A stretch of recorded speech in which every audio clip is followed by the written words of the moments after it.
All right, and we are live. Welcome back, everybody. So, yet again, my favorite topic lately. I just can't seem to get enough of it, for better or for worse, and I think it's for better all in all aspects. We're gonna cover the absolute disaster theater show, whatever you want to call it, that is the current office of Nathan Hochman and Hydee Feldstein Soto. And we're going to talk about a couple of very specific examples showing just why they are completely incompetent, but worse off, why they have been bought out entirely by special interests. And they really have this very deep seated, utter resentment and hatred, not only just for the general public but especially Evangelinos. And their stories are bizarrely so similar. They're so eerily one-to-one copies of each other that it's no surprise, at least for myself anyway, being in LA, that these two in particular are in power and that they're in power at the same time. It makes perfect sense that two very hollow personalities, two very, what I would call essentially just puppets who serve their corporate masters, are at the helm of the prosecutor's office at both the city attorney's office and the district attorney's office. Which is to say, essentially, at the city and county level, you have all of LA being run by corporate overlords that wish nothing but the total eradication of any what little there is left of a middle class, of a social welfare, of a sort of upward mobility opportunity for Angelinos. And they want to do that in the best way that they know how, which is totally and deliberately neglecting their constituents and making it ever so boldly known publicly that they don't care. They will never care for the interests of the public, and that they're not here to serve you, a member of the public. That in fact, they're here to do nothing but make your life as a fellow constituent much harder than it is, and much easier and much better for their corporate overlords. And in order to piece all this together, I'm going to give you the very real example that was the campaign run for office of the district attorney's office. And we're going to take a look at the stark difference between George Gascon and Nathan Hochman's campaign run. So, if you don't know, long story short, George Gascon was the incumbent. He was he sadly lost his re-election race to Nathan Hochman. Hochman was sworn in last year around November 2024. And long story short, there's a great piece by the LAist, amongst many others, but this is probably the best one I've seen, where they do a deep dive into their campaign finances. And if you actually wanted to take a look for yourself, it's all public. It's very easy to see. But the stark difference in what George Gascon raised for his run and who that money came from versus the campaign finances for Nathan Hochman. So overall, Nathan Hochman far outraised George Gascon in the tune of millions. But the most interesting part, and you can see here, more than 7.2 million. This is how much George Gascon, how much Nathan Hochman raised. He raised more than 7.2 million for his campaign, and just a mere 605,000 for George Gascon. But that's really not the issue, right? You can raise as much money for your run for office, no problem. Certainly, that's within your rights. That's not an issue. The issue really is, who are these big donors? And what are their special interests? What do they want as a return on their investment? What is it that they're looking to get back for all that sum of money? Well, we know that one of their biggest contributors was actually the LA County Sheriff's Union, which raised 1.35 million in contributions to back Nathan Hochman. Even more interesting as far as the history to Nathan Hochman and the Los Angeles Sheriff's Department is the fact that Nathan Hochman was the lead defense lawyer for ex-Sheriff Leroy, aka Lee Baca. Lee Baca held tenure for decades overseen as the sheriff of LASD. In that tenure, he ran it very similarly to Soviet Russia. This guy had was such a totalitarian, authoritarian, what every stereotypical definition of what fits a absolute power-hungry tyrant who will stop at nothing to get his way. That is what Leroy Baca was. That is what his legacy entails, and that still is, to this day, what LASD, by and large, is.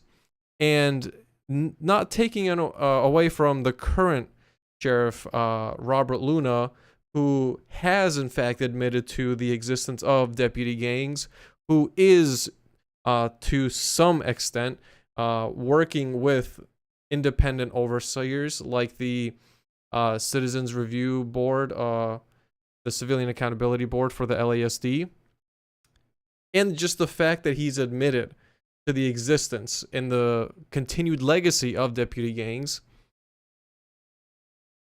Nathan Hochman does not care to hear any of that, and his client, which he purposely left his tenure as a prosecutor just to handle that case, and not only handle that case, but be the lead defense lawyer in that case when Lee Baca was finally and inevitably, some might say, was inevitably charged and convicted of very minor charges, really, at the end of the day, which was obstruction of justice because the FBI had planted a guy on the inside of the LA County jails to spy and video record and take notes on the heinous abuses committed as ordered by Lee Baca, as well as his undersheriff Paul Tanaka, and the many other layers of hierarchy, where essentially what was happening is, think of the most horrific stories that you've heard in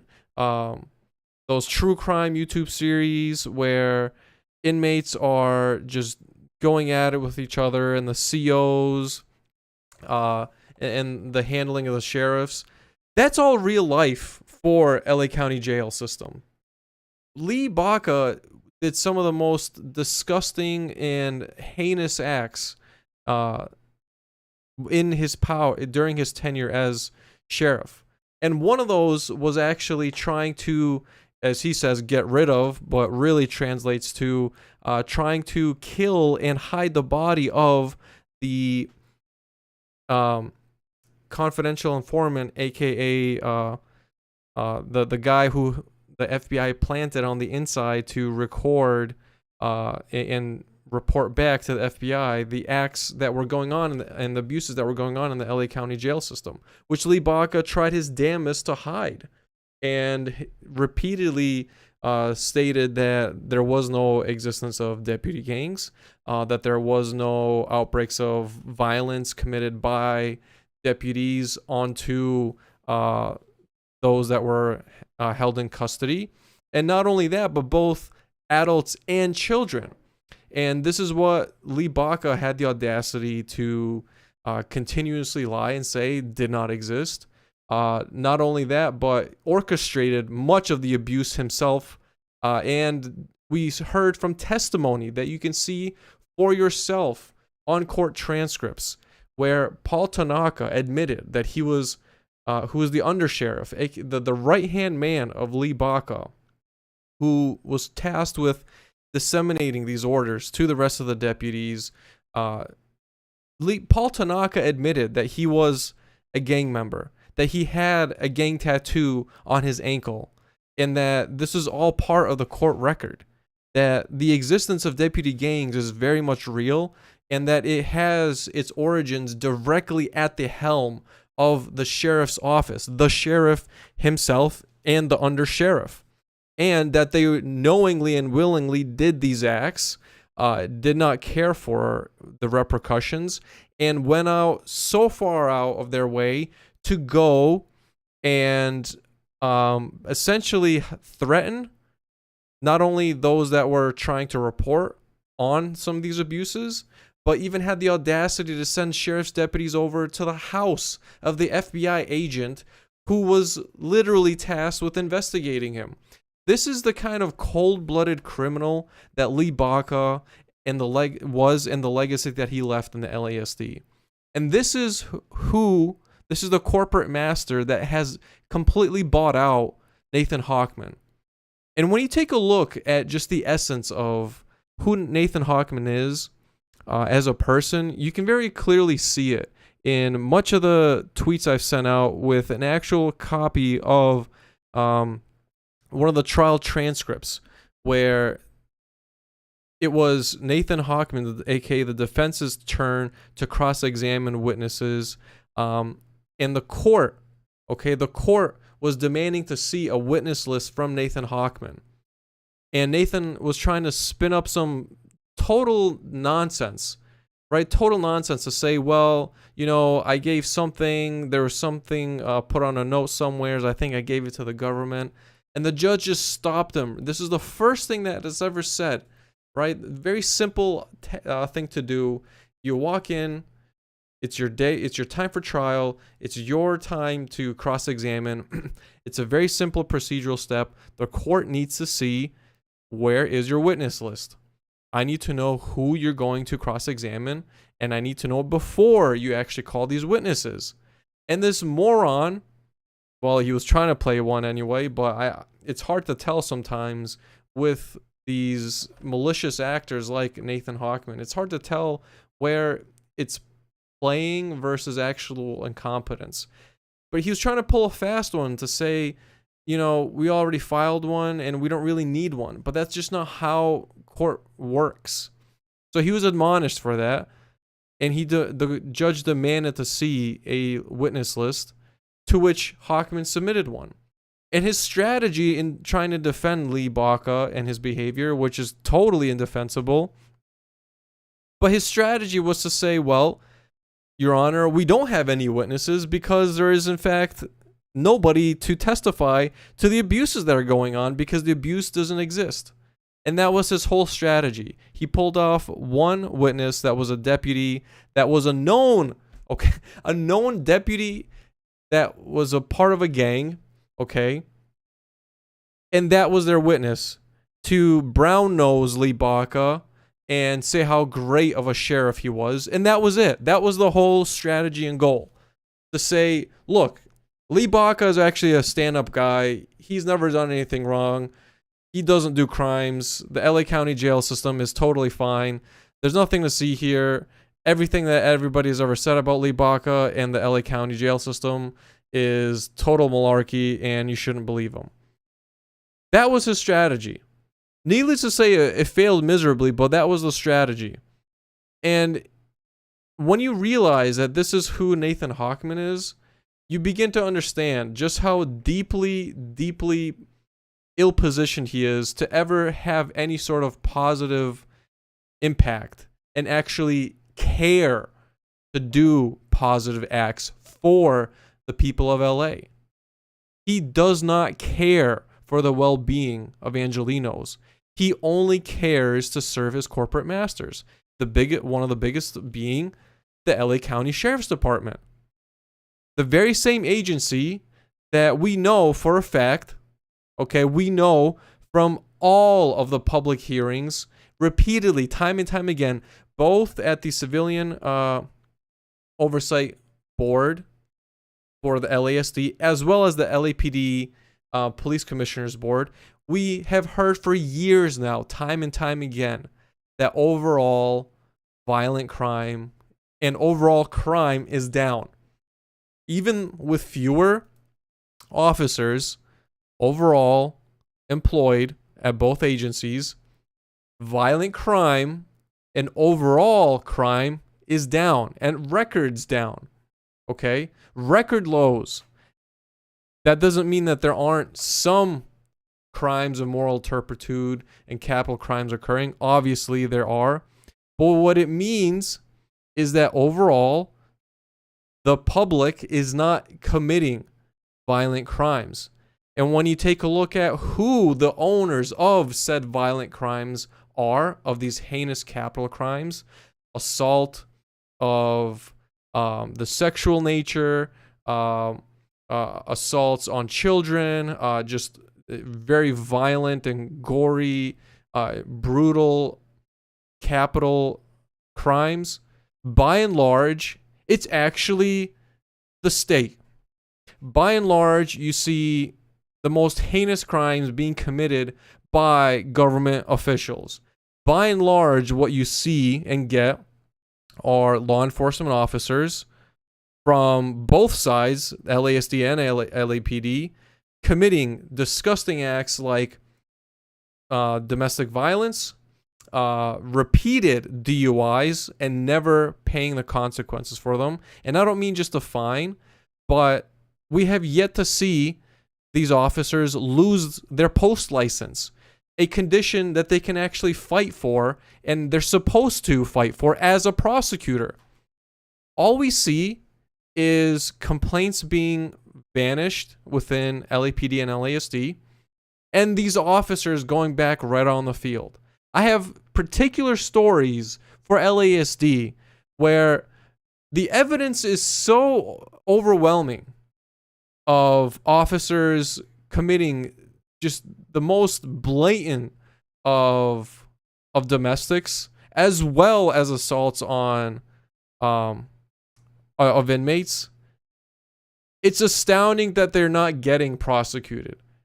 Quite literally, it blows my mind at how either utterly incompetent, right? Because it can only be one or the other. You're either an extremely incompetent prosecutor that you can't even read evidence, or, and some people might say but I'll say or, you're totally bought out by your corporate overlords. The biggest one being the LASD, that you're not going to prosecute them. You're not going to prosecute one of your own. You won't hold them accountable. They'll do it again, and they'll get away with it. And this is the legacy of Nathan Hochman. This is who Nathan Hochman is. And when you actually read, okay, for those that care to read, okay, so like what policies does Nathan Hochman have, right? What things did Nathan Hochman actually run on? Well, we can actually see that very easily. We can actually see his website. And his website is meaningless. His policies were literally just repeal what George Gascon did. That's it. Nothing unique to his name. He stands for nothing. He's a hollow, empty shell for his corporate overlords to fill. And it's exactly what Hydee Feldstein Soto is. Hydee was a corporate lawyer specifically for banks her entire career. And Hochman was a short-lived prosecutor that literally left his job to defend one guy in particular, to buy their support. That's the purpose of why he did the defense of Lee Baca and Paul Tanaka, to buy the support of the LASD, right? To constantly run and spin the narrative that there's no gangs, that all is well, that Lee Baca was just a falsely accused man who had a long-standing tenure because people really loved and cared for him.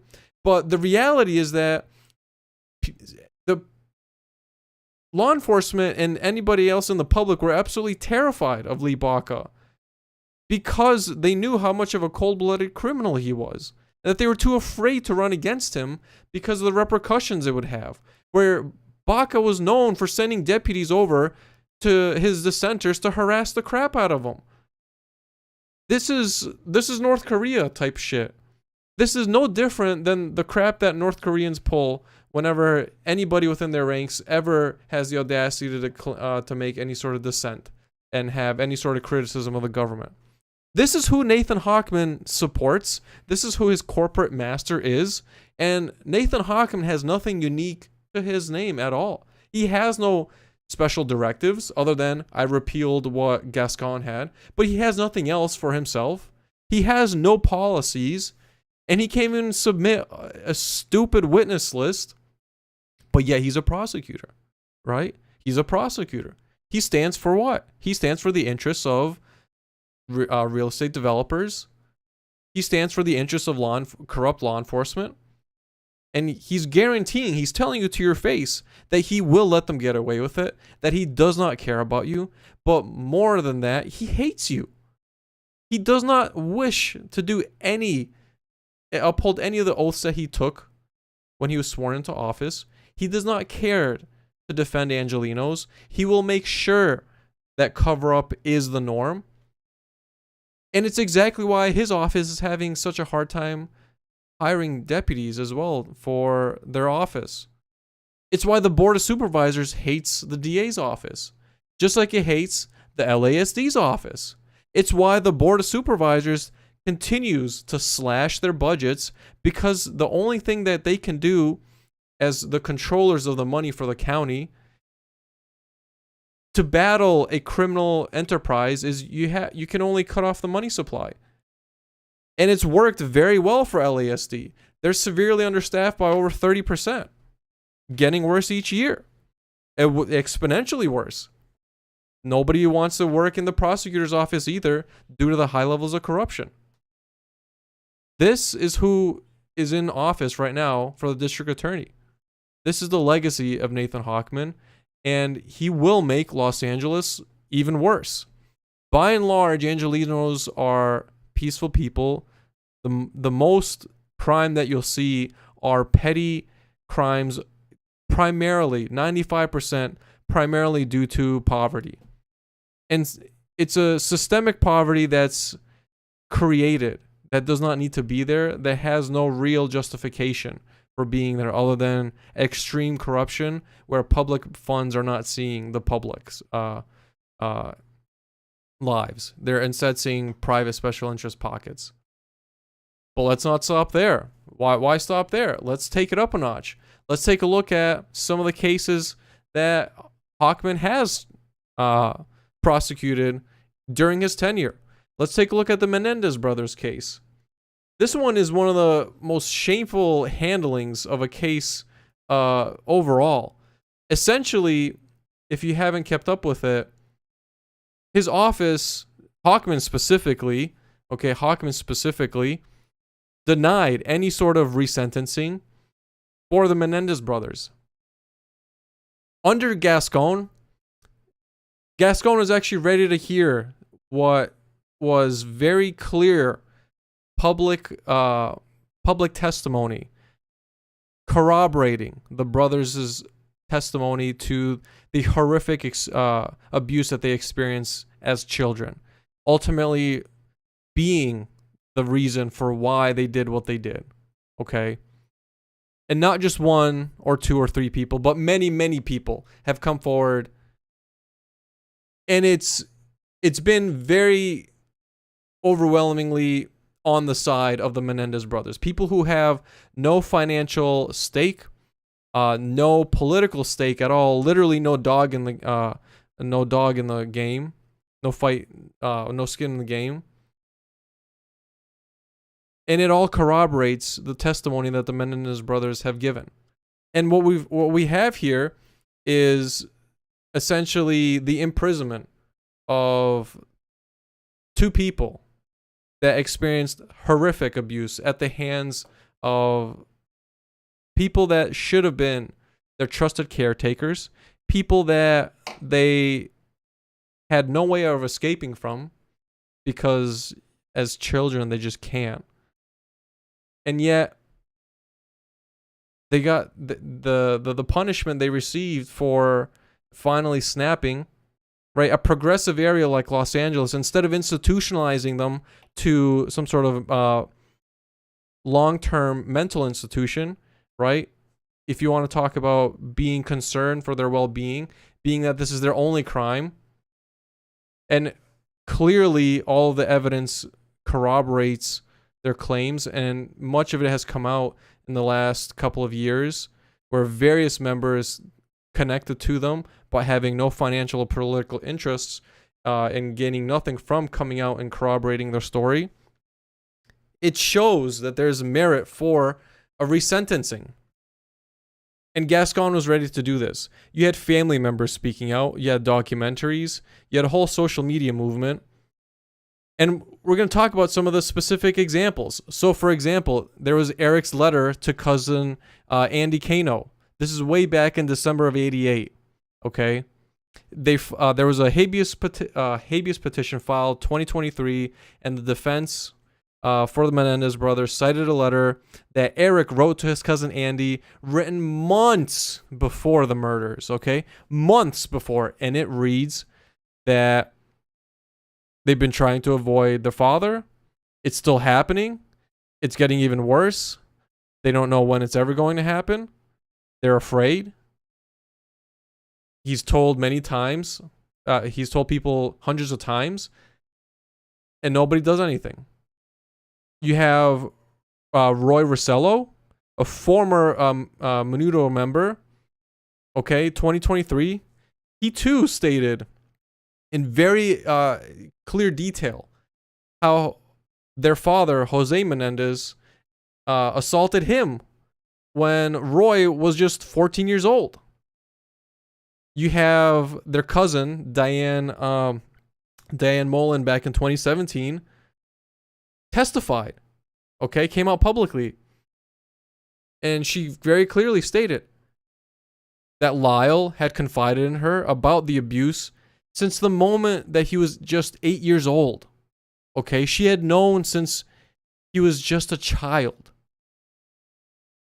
Okay, and she had also shared that the brothers' mother, Kitty, was also told of the abuse,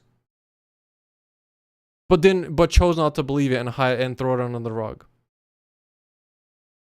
And Gascon was ready to hear a resentencing, but instead of allowing that evidence, as you can see here by a tweet over by here in LA, that much of this testimony for the abuse that they clearly sustained and all of the public testimony that's come out ever since was never even heard on their case for consideration during their resentencing. It just wasn't. In fact, it was deliberately hidden, and the best that Nathan Hochman could come up with was that one of the brothers had a phone. And so somehow he makes the jump from, well, he has a phone to he's gang affiliated. Well, if we're going to go down that rabbit hole, anybody that actually understands the prison and jail system understands or should understand that the only way anybody could ever possibly get a phone inside is through the help of a deputy or a CO, right? Anybody that's in jail, that's the only way you can, it has to be smuggled in. It's not like the inmates themselves can just simply leave, walk to their local Walmart, get one of those payphones, and come back, and then that's just not how it works.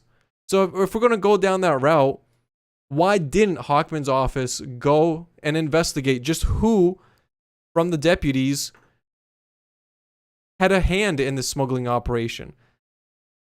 Ensured that the phone would get to one of the brothers. Why isn't that person being prosecuted? Why is it exclusively just on the shoulders of the brothers to bear as a burden? And why does that count so heavily? This is the legacy of Nathan Hochman. A guy that's so deep in the pockets of his corporate masters that he will do anything. And it's why he's making his run of media left, right, front, and center. He's going on just about the most obscure podcast runs, doing interviews left and right. And it's because they want to reelect him. He clearly has aspirations.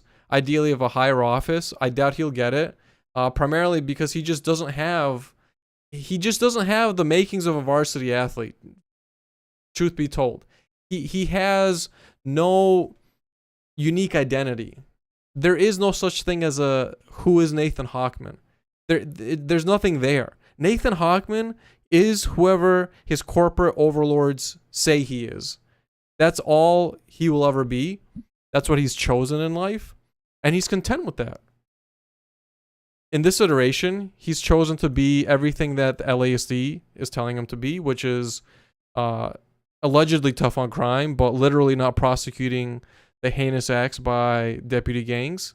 And he just doesn't care. He just doesn't care. And he's making it very well known. So this is a legacy that Nathan Hochman unfortunately continues to leave. I doubt it'll ever change. And he works hand in hand, of course, with Hydee, Feldstein, Soto. And what's the connection here really at the end of the day? Well, it's that both of them are this empty, hollow shell of a corporate puppet that does the bidding of whatever campaign financier tells them to do. Hydee has no interest in helping Angelenos. Hydee will never prosecute any city official for negligence or the fraud that they're clearly committing with all of the public funds that are meant for homeless people, and never actually seeing said people at all, and in fact seeing directly the pockets of private special interests and all the cronies affiliated with Bass and all of the businesses that she has a hand in and that her deputies have a hand in. Hydee will never go after any of them. And similarly, neither will Hochman.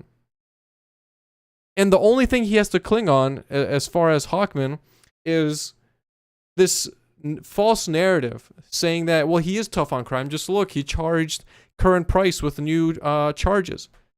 Those charges were already pending, and Gascon had already talked about how he was waiting for filing those new fraud and embezzlement charges. That's not Hochman's doing. That's the legacy of George Gascon. Gascon was the first one to actually prosecute current price. The first DA to go after the rampant fraud and embezzlement that's going on at the city level. Gascon had the courage to do that. That's not Hochman. Hochman is only... he basically is just picking up the final 2% that Gascon had already done for him. And the only reason he did that is because he can have a narrative to spin and say, look, I do care about crime. Look, I filed these charges. They're my charges. But they're not. It's the work of George Gascon. And so this is who you have at the helm of the both prosecutors' office at the city and county levels.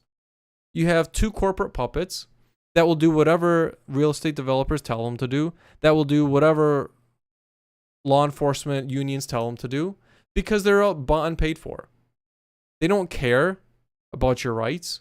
And in fact, Hydee shamefully admits very, very publicly, and she was confronted about it. Even her own political backers are starting to hate Hydee. And you can see it at the Sherman Oaks Homeowner Association interview, where she was confronted outright by her own host, who challenged her outright and said, we hate how corrupt your office is. We hate how you're letting go all this rampant fraud and abuse in city government, and you're not doing a damn thing to prosecute any of it. And the only thing she could do is backpedal and say, well, my office is clean, and that's just not true. And furthermore, she admitted that as part of her advocacy, she's trying to limit. What is she trying to do? She's trying to limit liability payouts because she doesn't believe that victims should get what a jury believes they should get when they experience horrific abuse at the hands of LAPD or negligence by the hands of LASD. She just doesn't believe that they should be entitled to any of that money.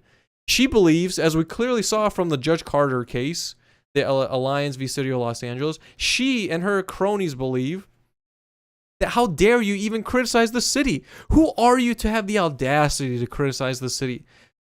Who are you to even conceive of the thought, let alone the act of verbalizing how disgruntled and frustrated you are with the corruption in the city? That's the real story of Hydee. That's the real story of Nathan Hochman. And these are the two morons at the helm of the prosecutor's office.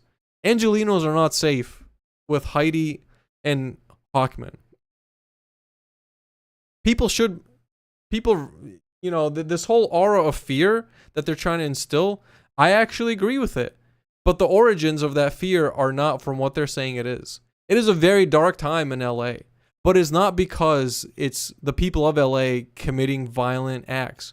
It is because the offices of Hochman and Hydee are allowing their government officials to run rampant, committing fraud and disgusting capital crimes left and right without being prosecuted. It is not safe in LA because of Hochman and Hydee.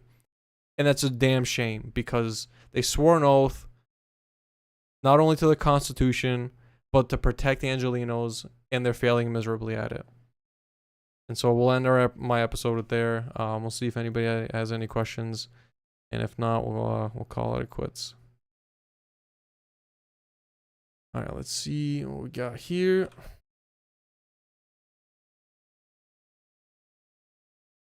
Oh yeah, and by the way, if you haven't already, shout out to the LAist. I got this talked to some of their reporters actually at the Judge Carter case. Surprisingly, there was one LA Times guy, and he didn't even stay there for the whole trial that was going on for the whole 2 weeks. But LAist had reporters there the entire time, so that shout out to the LAist for that.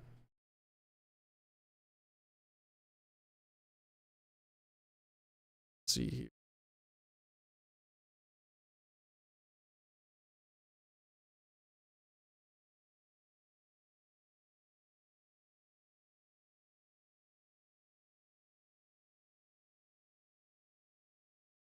All right. I don't think we got anything. So, all right. See you guys next time. Appreciate it.